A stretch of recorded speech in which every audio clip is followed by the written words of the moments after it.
This right here, folks, is why you feed hay.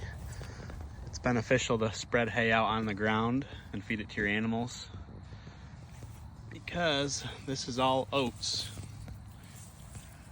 There's big patches of them. You can see there, over here, over there, there. Now oats are annual, so they won't come back next year unless, you know, they drop some seed on the ground. But if they're grazed before they seed, then they won't come back. It's an annual. You plant annuals annually.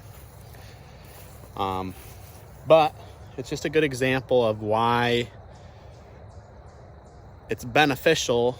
If you have to feed hay, spread your hay out on your pasture and you get free plants from it. Most people feed hay in a ring, a bale ring, a hay ring, but it just ruins that piece of ground that the bale is on, and the animals walking around that ring will ruin the ground as well. So do yourself a favor, throw some hay on the ground. They'll eat the hay, and then the seeds will plant themselves and you'll have more forage. If you'll see, there's a patch, all this, you can kind of see it's like a big circle here. All this grass, a couple goldenrod in there, but it's mostly this grass here. And that grass is called river bulrush, I believe. It's kind of odd because it's a wetland grass and it just grows in this big circle here. It's like someone planted a huge circle. I was trying to get rid of it. It's a perennial, which is awesome.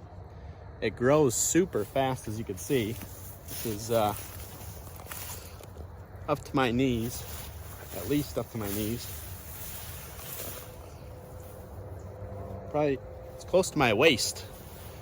And I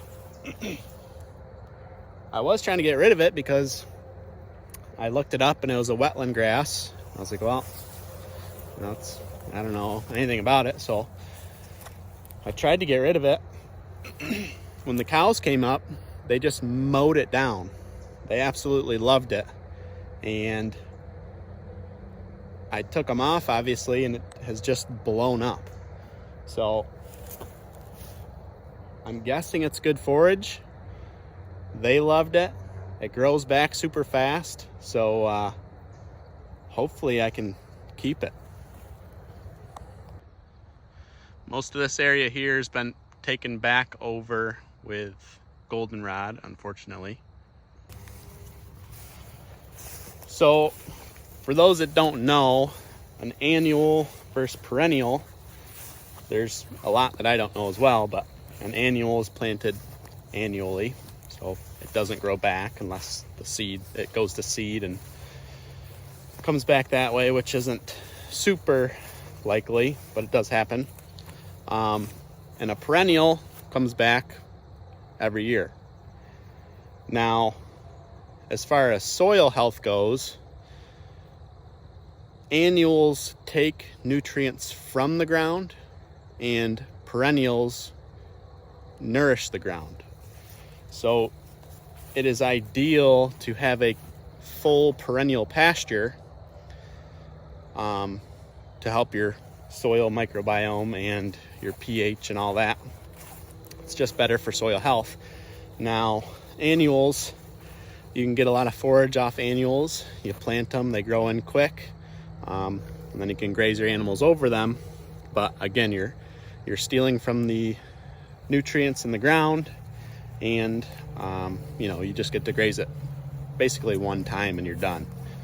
So the goal is to keep grazing this down. Hopefully the sheep and my cow, if I get her, will do a nice job of keeping this mowed and let some native annuals or perennials come back in and nourish the ground. As you can see, this grass here, there's a clear division there from the bulrush over there, and this grass that was grazed, how slow it recovers. This is probably 6 inches over here, and then you can just see how tall that is over there. Hopefully that stuff is nutrient dense. I'll have to look it up. The only way to really get rid of it would be to till it up and plant something over it, but if it grows back that fast, that thick, and it's good quality forage, then I hope I get more of it. These here are oats that have gone to seed. These are the seed heads, so we'll leave those be and hopefully they'll replant themselves. And again, this is a annual, but it is forage and we'll take it. Here we have, I believe this is wild radish. These yellow flowering plants here.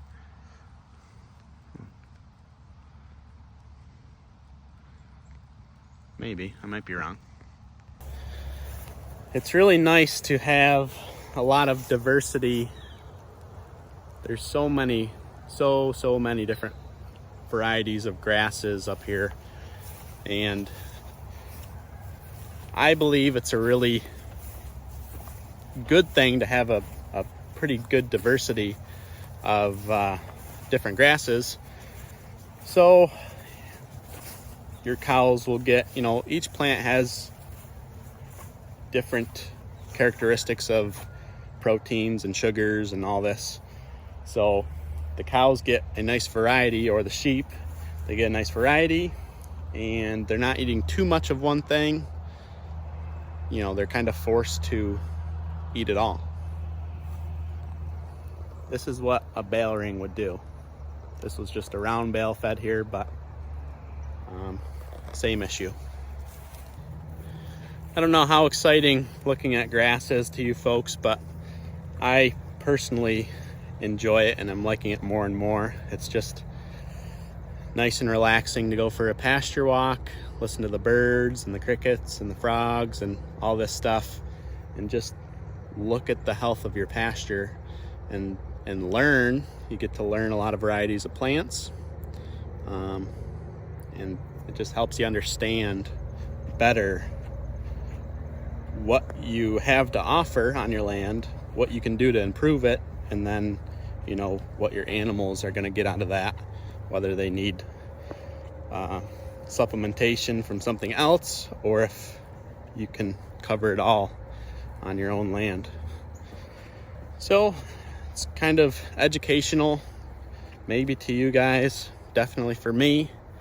And I don't know, kind of thought it'd be nice to just do a pasture walk every now and again and kind of just chat about what's going on and the good, the bad, the ugly. This was just a trial run, I guess, but maybe I'll do it more often. That's gonna do it for this video. If you guys look, there's all sorts of variety of golf balls up here. Got a yellow one. Saw a bunch of them.